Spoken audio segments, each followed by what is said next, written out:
శుద్ధుడా శుద్ధుడా పరిశుద్ధ ప్రభువా. Praise Lord. దేవుని నామానికి మహిమ కలుగును గాక. Welcome to live with God. ప్రతి ఉదయం ప్రభు పాదాల చెంత. ప్రియులారా, రండి. ప్రతిదినం వలె ఈ దినము కూడా దేవుడు మన కొరకు సిద్ధపరిచినటువంటి ఆదరణ వాక్యాన్ని మనందరం కలిసి ధ్యానించుకుందాం. దేవుడి ఈ దినాన్ని మనకు అనుగ్రహించినటువంటి ఆదరణ వాక్యము అపోస్తలుల కార్యములు 18వ అధ్యాయము 10వ వచనాన్ని మనందరం కలిసి ధ్యానించుకుందాం. నేను నీకు తోడై ఉన్నాను, నీకు హాని చేయుటకు నీ మీదికి ఎవడును రాడు. దేవుని నామానికి మహిమ కలుగును గాక. చక్కటి వాక్యముతో దేవుడు ఈ దినాన మన ముందుకు ఇదిగో మనల్ని ఆదరించవలనని ఆయన సిద్ధపడి వచ్చినాడు. మనందరం కలిసి ఈ మాటను ధ్యానించుకుందాం. దేవుడు అంటున్నాడు, పౌలుతోనూ శీలతోనూ మాట్లాడుతున్నాడు దేవుడు. ఇదిగో మీరు భయపడకండి, మీ పైకి ఎవడూ రాడు. ఎప్పుడు ఈ మాట దేవుడు మాట్లాడాడో తెలుసా?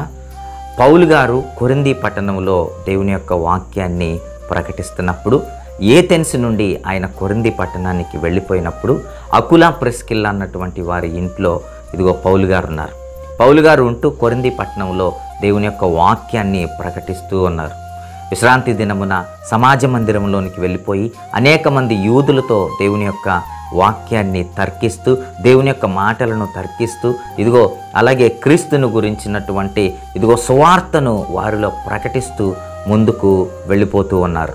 ఆ సమయమందు శీల మరియు తిమోతి కూడా ఇదిగో పౌలు గారి యొద్దకు కొరింథీ పట్టణానికి వస్తారు. అప్పుడు అందరు కలిసి దేవుని యొక్క వాక్యం ప్రకటిస్తున్నప్పుడు అనేక సార్లు యూదులు ఏం చేశారంటే వారిని తిరస్కరించారు. తిరస్కరించినందువలన ఇక లేచి పౌలు గారు వారందరికీ ఒక మాట చెప్పి, ఇక మీరు మారరు, మీకు రక్షణ లేదు, మీరు దేవుని యొక్క వాక్యాన్ని తిరస్కరించారు అని చెప్పి పౌలు గారు అక్కడి నుండి వెళ్ళిపోయి సమాజ మందిరము దగ్గరలో ఉన్నటువంటి ఒక భక్తుడైనటువంటి తీతియు యూస్తు అన్నటువంటి ఒక వ్యక్తి ఇంటికి వస్తారు. అక్కడుండి ఆ ఇంట్లో ఉండి దేవుని యొక్క వాక్యాన్ని ప్రకటిస్తూ వారు ముందుకు కొనసాగుతున్నప్పుడు ఆ సమాజ మందిరపు అధికారి తన కుటుంబము వారు మొట్టమొదటిగా రక్షణలోనికి వస్తారు. దేవుడు గొప్ప కార్యం చేస్తాడు. సమాజ మందిరపు అధికారి క్రిస్పు అన్నటువంటి సమాజ మందిరపు అధికారి తన కుటుంబంతో పాటు యేసుక్రీస్తు ప్రభువుని సొంత రక్షకునిగా స్వీకరిస్తాడు. ఇదిగో అలాంటి పరిస్థితుల్లో కొరింథీ పట్టణంలో అనేక మంది దేవుని వైపు తిరుగుతున్నారు. యూదులు దేవుని వైపు తిరుగుతున్నారు, అన్యజనులు దేవుని వైపు తిరుగుతున్నారు, గ్రీసు దేశస్థులు దేవుని వైపు తిరుగుతున్నారు.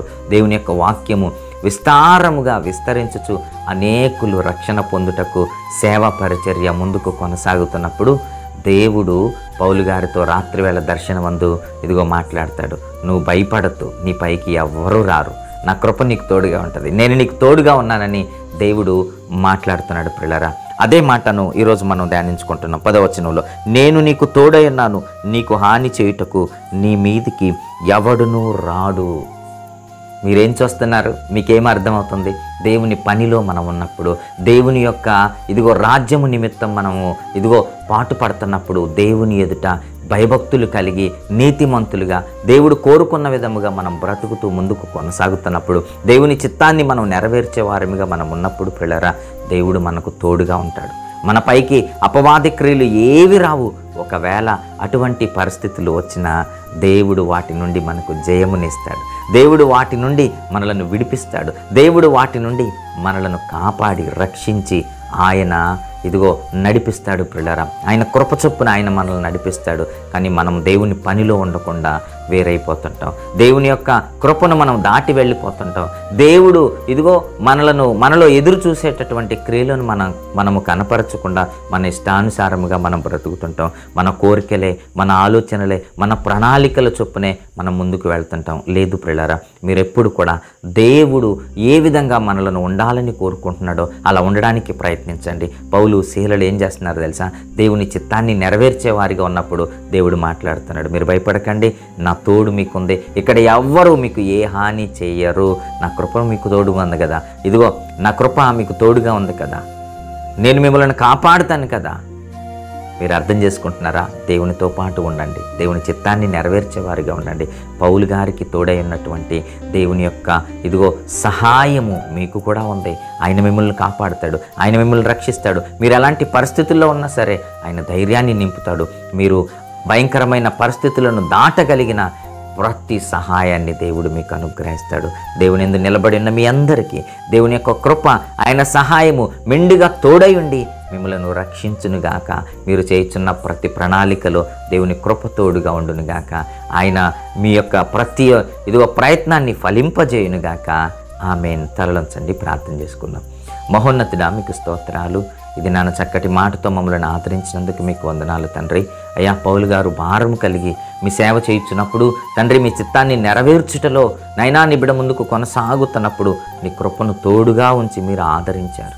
అయ్యా, మీరు భయపడొద్దని నాయన, మీ సహాయము వారికి తోడుగా ఉందని తండ్రి మీరు సెలవిచ్చిన తండ్రి, ఇది నాన్న మీ యొక్క సహాయము మేము కోరుచున్నాం. మా యొక్క ప్రతి విషయాలలో మీ కృపను తోడుగా ఉంచండి. ఇది నాన్న ఎంతమంది బిడ్డలనైనా ఈ ఆదరణ వాక్కును వింటున్నారో, ధ్యానిస్తున్నారో, మీ కృపలో నాయన వారి జ్ఞాపకం చేసుకోనండి. మీ సహాయము వారికి తోడుగా ఉంచండి. వారు ఎలాంటి పరిస్థితుల్లో ఉన్నా మీరు కాపాడండి. అయ్యా నాయన, ఇదిగో వారు ఎలాంటి సహాయం కొరకు ఎదురు చూస్తున్నారో ప్రతి సహాయాన్ని మీ కృప చొప్పున మీరు నాయన తండ్రి దయచేయమని, ఆశీర్వదించమని, బలపరచమని, మీ కృప, మీ ప్రేమ నాయన, మీ కరుణ, మీ కాపుదల మెండుగా మీ బిడ్డల పట్ల తోడుగా ఉంచమని, వారు వెళ్తున్న మార్గాలలో ఈ దినాన చేస్తున్న ప్రతి ప్రణాళికలోను తండ్రి మీ కృప చొప్పున అయ్యా మీరు నడిపించమని, విజయమును మీరు అనుగ్రహించమని అడుగుచు తండ్రి ప్రాధేయపడుచున్నాం. అనారోగ్యంలో ఉన్న వారికి ఆరోగ్యమును దయచేయండి. ఉద్యోగాల కొరకు ఎదురు చూస్తున్న వారికి అయినా మీరు ఉద్యోగాలను దయచేయండి. మీ కృప, మీ ప్రేమ, కరుణ, కాపుదల మెండుగా తోడించమని మా ప్రభువు ప్రేక్షకుడైన యేసు నామములో కొద్ది ప్రార్థనా మనవులు అడిగి బ్రతిమాలి స్తుతించి వేడుకుంటున్నాను మా కన్న తండ్రి.